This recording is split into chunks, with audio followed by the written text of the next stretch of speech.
Welcome everybody, I'm Maddalena Fossati, I'm the editor-in-chief of La Cucina Italiana, the oldest or one of the oldest food magazine in the world. I have the honor and the privilege to be here with Professor Judith Good, anthropologist in Temple University in Pennsylvania. And we are going to talk about the soft food power of Italy. Professor, such a pleasure to be here with you. So, can I start from saying that Italy has 60 million of inhabitants in the country and almost 80 million outside the borders? Approximately, of course, an extraordinary capacity of cultural influence. How does Italy exercise it? I started studying Italian food by studying households in South Philadelphia, that a well-known neighborhood that is full of Italian food at the high end and at the more popular end. And that was many years ago. And more recently, I've been looking at restaurants and eating out in the new global Philadelphia, in which many immigrant groups in the United States are reproducing their food in a space that's dominated by Italian food, something that is used to identify the space, the market, which has been a market for all groups and is still a market for all groups, was just called the Italian market, was just renamed at the beginning of the millennium, the Italian market. Officially, Italy is the major ethnic group associated with Philadelphia, and that's a fact because New Jersey is the state with our nearby southern New Jersey is the state which has a huge Italian population, the largest of any state. And the city of Philadelphia had the largest immigrant population for a long time. So this is not surprising. And what I've learned is the soft power of food, the fact that food is a bridge to all things Italian, that Italian food has become identified with the city. It's a major symbol through its cheesesteak, a very important symbolic item in which people become really interested in Italy through the cheesesteak, and it becomes part of every tourist agenda. In fact, South Philadelphia, the market, and the adjacent space is also a landmark for everyone coming to Philadelphia. So Italian food, in many ways, is embedded in the reputation of the city, and in the sports arenas, Italian food is the most commonly marketed food. Now, I want to talk about how this came to be and how context is very important in spreading food culture. And everything happened in the in a different way in Philadelphia through history than it can happen anyway where. So you can begin to get some insights about what you need to know about other places in order to influence them. When Italian, the first association, major public association with food in the city was through the elite. Nobody ate food outside of very Anglo, unspicy food, very bland Anglo food, except for two major influences, one from the Caribbean where there was a big slave trade, and the fact that French cuisine was thought of as high cuisine. So in the 19th century, we find Italian chefs coming to the eating clubs where the elite ate, but they didn't necessarily make Italian food. We didn't get the introduction of Italian food until later. But Italian food first, and you might not consider this bad Italian food, it first took hold through the market, in which provisioners of Italian food dominated the market space in South Philadelphia, which was a um, kind of like the Lower East Side, New York. It was the place where immigrants settled. And so in many ways, it wasn't through the top of the food hierarchy, but through the bottom up, the ordinary everyday food that Italian immigrants ate that led to the spread of the love of Italian food. Um, First, we went through a period where food manufacturing was becoming industrialized. And Italian food became the first food outside of the Anglo tradition and very small community foods that became nationalized. It became nationalized through the manufacture of canned spaghetti, if you can believe it, through the frozen Italian dishes that were easy to freeze and easy to reheat. And this was a period where the elegance of food, the sociality of food were not as important. But as we progress and real Italian food comes to the fore, it is these very aspects of health and good for the environment, good for the body, the Mediterranean diet and its pluses for health, Italian, the plethora of vegetables and produce that people didn't eat in the United States. These were the ways in which Italian food entered the the everyday food of all Americans. So it became a mass commodity. And it wasn't until after the war that it became a very refined artisan commodity. And so the period after the war, I think, is when this soft power was exercised most. Now, the story of pizza and pasta is the story of foods that were at first thought of as street food, snack food. The cheesesteak was definitely a male workers' lunch food, and trucks grew up making them in work sites, and people brought salad on a bun, the hoagie, to from the street to the cuisine. Before you knew it, school lunch programs were dominated by Italian food.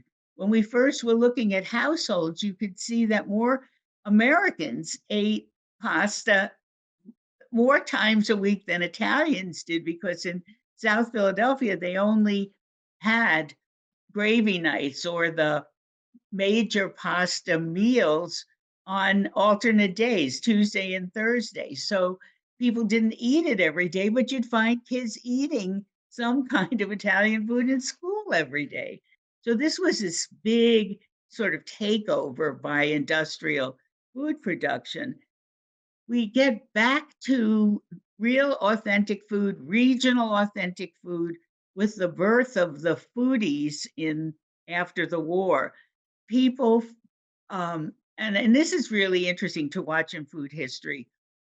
The only restaurants that were very popular in the northeastern cities and the West Coast were Italian restaurants, except for and private eating clubs, many of whom had Italian chefs. And so the elite were the first to discover and enjoy Italian food or Italian made food in maybe the French style. But it took the it but the artisan movement took over fairly after that, with the growth of knowledge work in the cities. Knowledge workers, artists, academics were the first to relish interesting food. And in New York, the Italian restaurants in Little Italy were what fueled the intellectuals of New York. And that was true here in Philadelphia as well, where it was largely academics and knowledge workers who have always been our leading industries, medical school, and health, and higher ed. So it's definitely important that these people would eat at the Italian market, enjoy it. But after the war, the that while many other groups suburbanized, Italians stayed attached to the market area, getting provisions for all their holidays. Cooks in the families would have large groups of women cooking together before the events of Christmas week, say Holy Week, and so on. So what we found was that the maintenance of Italian food in its traditional form was very important in the spread of popularity of Italian food. We then began to look at what was happening in the eating spaces, and what was happening was, as the knowledge workers became more and more important in Philadelphia, more an interest in discovering authentic Italian food techniques, training in Italy, training in food in schools, which now added the Italian training track to their programs. All of this created more Italian chefs in South Philadelphia. So a whole movement returned to rediscovery of regional foods, of techniques that involve wild foods, things that are part of the food movements today. Don't overprocess food, eat more vegetables. One of the things we found in our households was that Italian kids were eating many more vegetables. They didn't give up on vegetables the way American kids did, and that produce was something. Vegetables, you're right. Also, the fact Yeah, that we sit down around the table all together, this ritual of being together and eat together and sit and take the time to focus ourselves on the food is so Italian, I think. that's right. Absolutely. That's my real punchline, and I don't know why I can't get to it, is it's the sociality and the creativity of food that makes it special. Yes. So immediately, the sociality, the ways in which families ate, the ways in which they catered to the preferences of their husbands and their children, especially male children, those were the hallmarks. The hallmarks were unbelievable. The fact that women took jobs so that they could stay home or run home in between at lunch hour to start meals. The meal system just went forward, whether or not they had time or energy. The group preparations for holidays and festas was dominant in people's lives. When we started studying, we looked for a period of time when there were no holidays. So we picked May and June. Well, those are all the life cycle events, all the first communions, all the weddings, all the anniversaries. It was just unbelievable. There wasn't a time when huge amounts of kitchen use were for special occasions. And so food overtook Philadelphia both for everyday life. It created a rhythm of life, certain meals you knew what Monday was going to have. And ironically, we found a cache of Providence, Rhode Island food information that was kept for a 20-year period in which the same pattern was used. So we knew this had been brought over by the Italians of the Mezzogiorno who came, and it spread out in the cities of the Northeast to other communities. But I really want to talk about the present, because the present has a discontinuity with this past. We're now dealing with multiple niches in the consuming community. There are people who eat different kinds of food.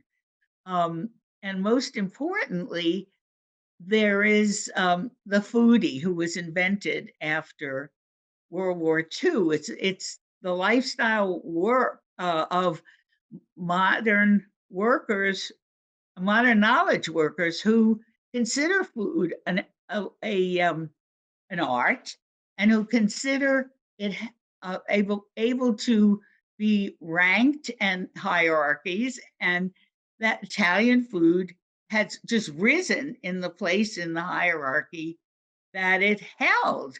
It's one of the more social, one of the more fun, one of the more creative foods there are. So it's not only about tradition, it's about the fact that it fits all of the new food trends related to health and ecology.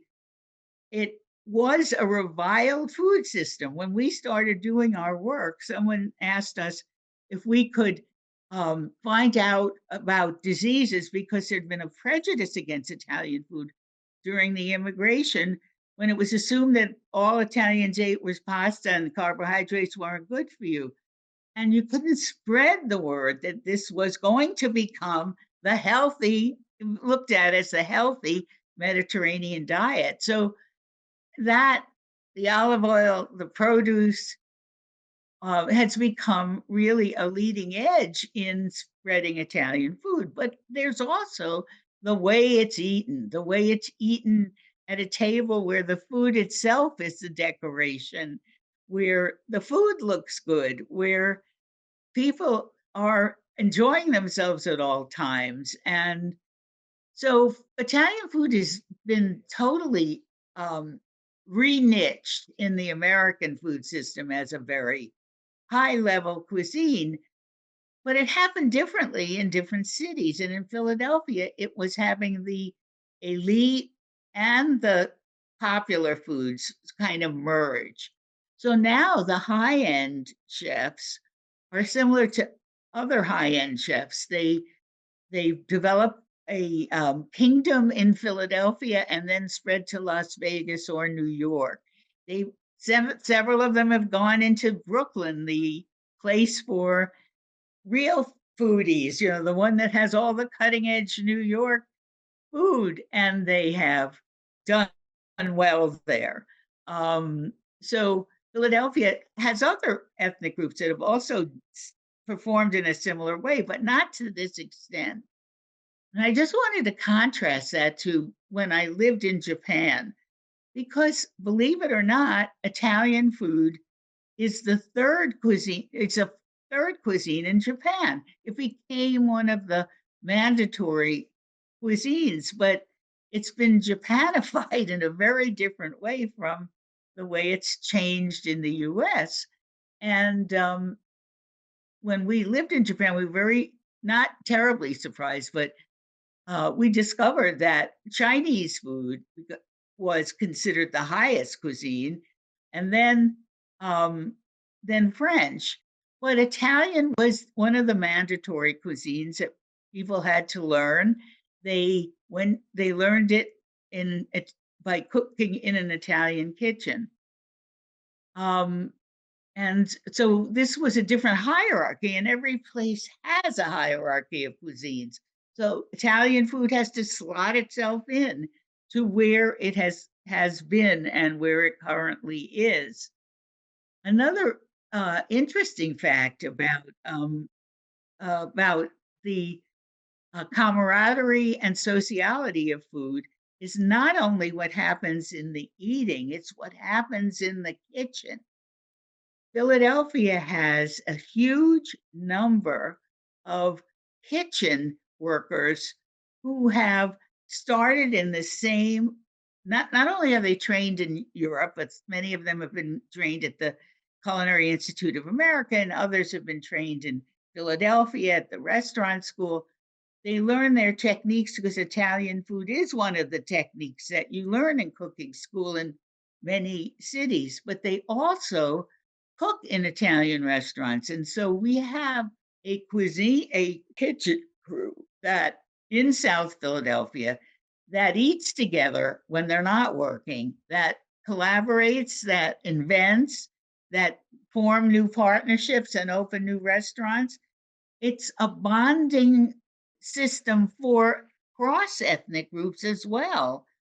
And there's a tremendous amount of hybrid vigor in the cooking institutions in Philadelphia, because many of the chefs who worked in Mark Vettry's kitchens, which are many, have gone off on their own, started their own places, and specialized.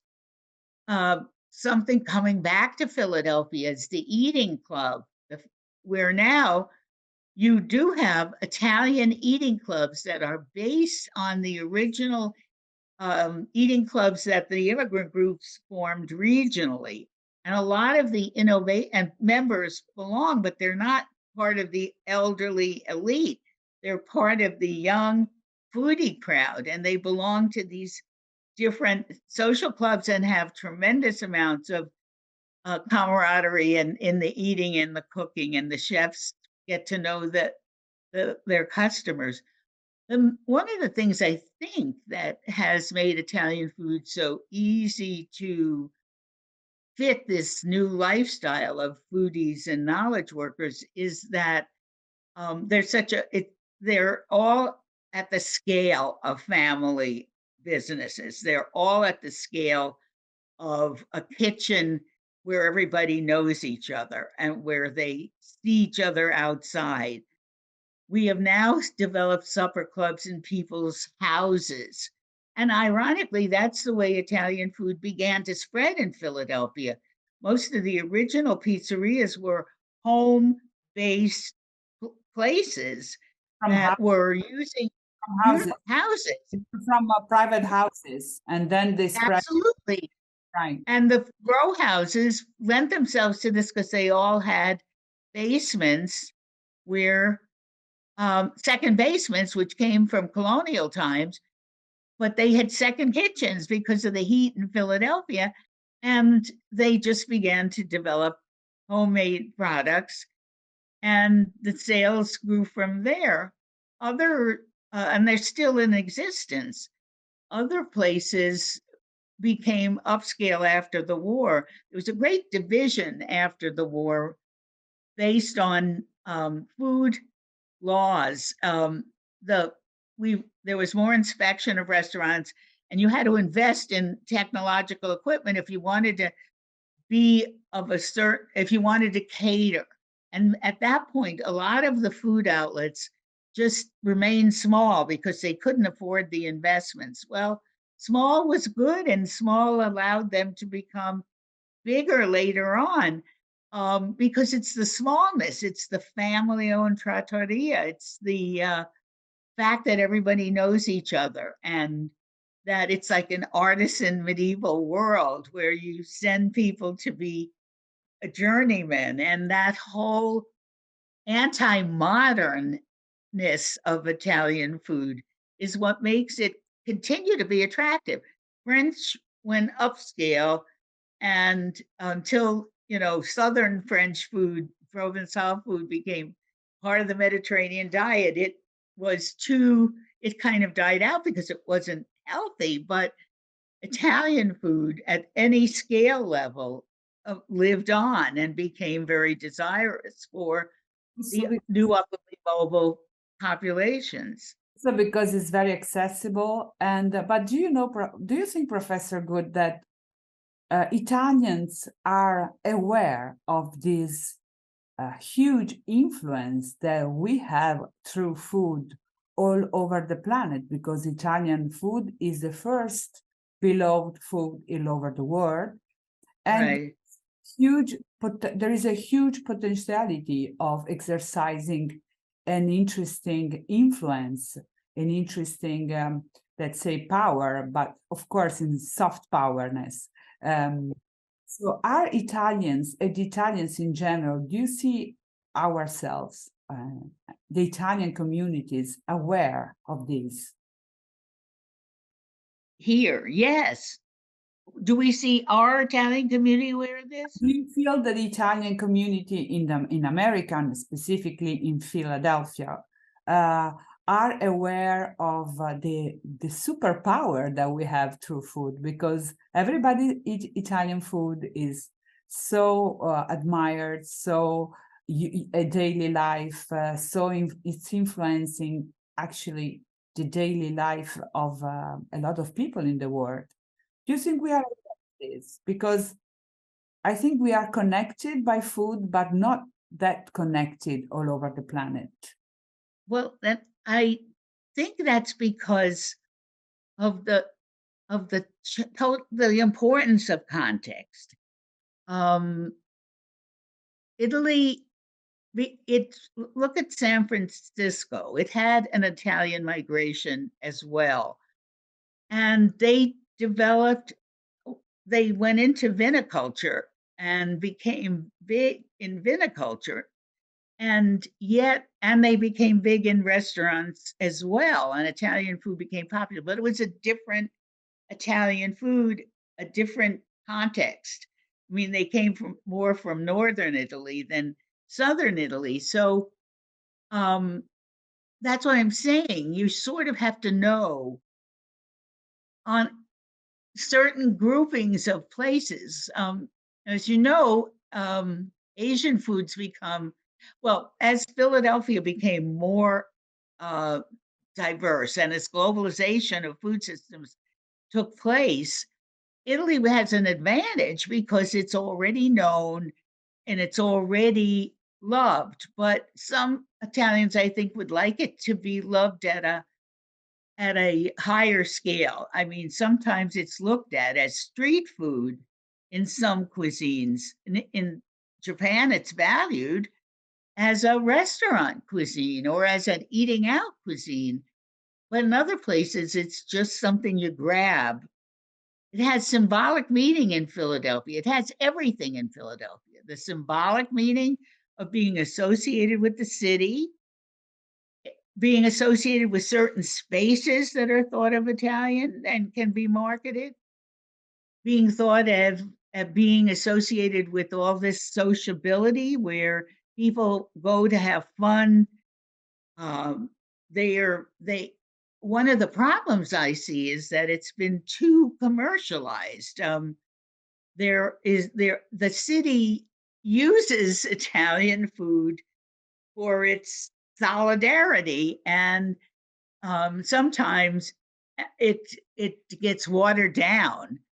So there's this tension between using the authenticity of a European cuisine that has a high culture and a street culture and using it in a way that pleases all audiences.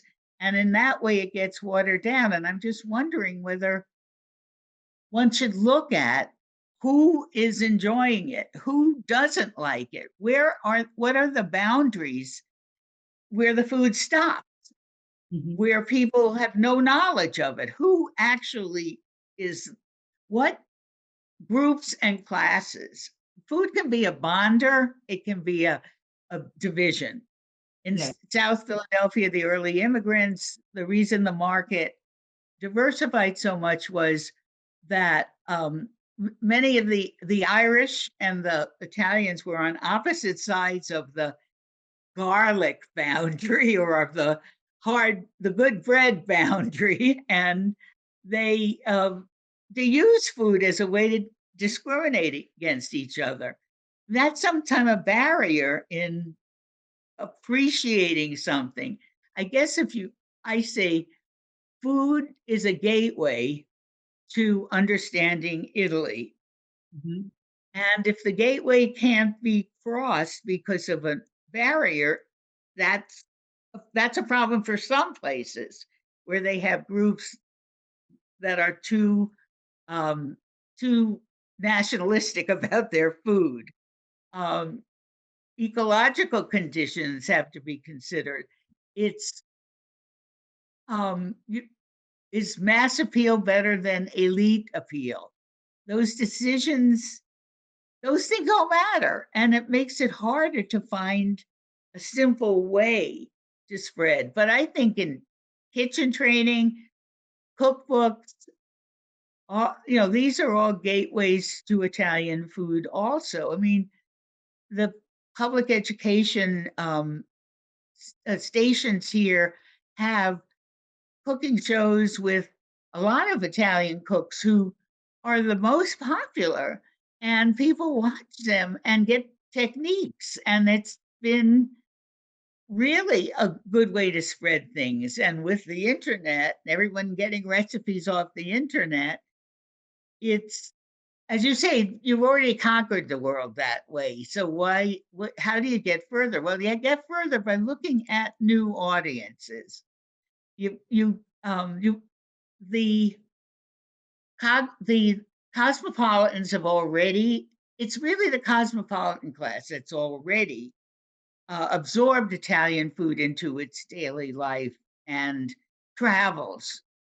Travel, of course, is the main reason that Philadelphia food is so creative. We're now ever since the change in immigration, we've been getting many more Italian coming to Italy to go to school. In this period of globalization, people come here, carry back some ideas that were invented here about Italian food. Italian food is constantly changing. One of the questions I wanted to ask you is, how do you see the changes in Italy? I don't have a good feel for that because I've only been to Rome in the last decade a lot and not elsewhere. And I did go to Puglia, and I did go to a farm to table wonderful, wonderful restaurant. So I do know that that's becoming a way in, and more uh, visitors are picking that up. And so you are keeping things fresh, and that's it. Keep things fresh, borrow from others, but it's the Well, creativity part that's so inspiring here. I think that So we are more and more aware of what is the value of our cuisine. Of course, as you said, this can be elitarian, or it can be for everyone. The high quality of this cuisine is made by the quality of the ingredients, and by the fact that cuisine for us it's so important because it's so identitarian. It's more than just eating; it's what we are. That's why right, also we are promoting the nomination at UNESCO as a cultural heritage, intangible heritage for Italian cuisine. And it's why also we are more and more aware that people come over here for the food and for the wine. And it's a big reason as culture. It's the same reason why they come here for visiting a museum, but they come here also for having our absolutely. so yes, are aware. I think what Italians are not really aware all over the world yet. When I go around, I have a lot of connection with chefs in everywhere. And if I publish something on Instagram, for example, a lot of local Italian chefs write me, say, why don't you come here to visit me as La Cucina Italiana editor-in-chief. And you realize that we are all connected and through restaurants. And the restaurants connection, it's a huge, enormous Mhm. way of transmitting things, as it would be embassies or consulates. And this is a potential that I'm not sure that we are deeply using, Yeah.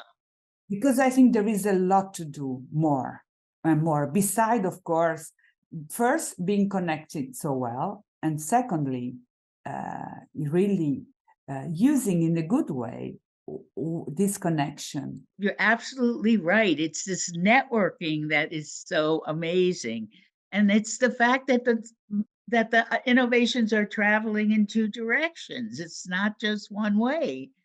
And it is a global cuisine. That's been one. And I think that what you have to do is figure out how each set of each urban center or each tourist center is, what are the boundaries? What's keeping it from becoming valued? You know, just keep on finding out more about the context, because that's the way it works. It has to fit an already existing context.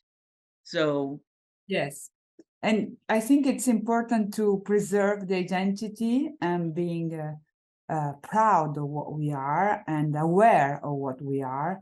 Of course, through food, because food is a big part. As you said, in Philadelphia, Italians create their own community thanks to food, thanks to small restaurants, and then they became bigger restaurants. right. And this famous bite in Philly is an Italian creation. So the cheese steak, so, and it's everywhere. And I think Yes. it's really an identitarian thing for Philadelphia, that it comes from Italy. And this is Yes. quite impressive, I Yeah. have. And I just want to say something else from my own experience. I have a son and his wife in LA, and every time we go, the new place they want to take us to, the new hot trendy place, is Italian. I definitely think it's the most elevated cuisine in LA, even though they also take me to smaller Central American, because I was a Latin Americanist and they know I'm interested in that when in my dissertation. But it's always Italian, not because they think of me as a scholar of Italian food, but because they want to go and it's a good excuse for them to try it. We are everywhere, it's true.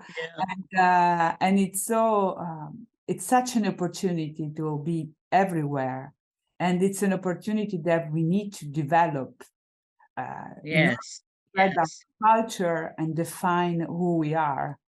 So we are a bigger country than what we are in Italy. Italy is much bigger than that.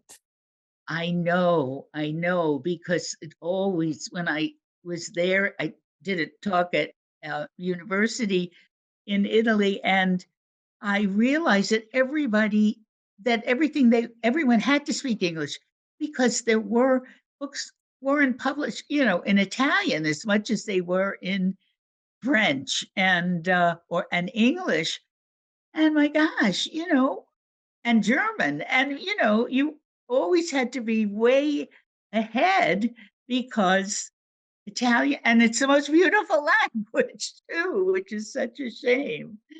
Oh, So, anyway, Professor Good, thank you so much. I really want to go to Philadelphia now and try the Italian food in Philadelphia.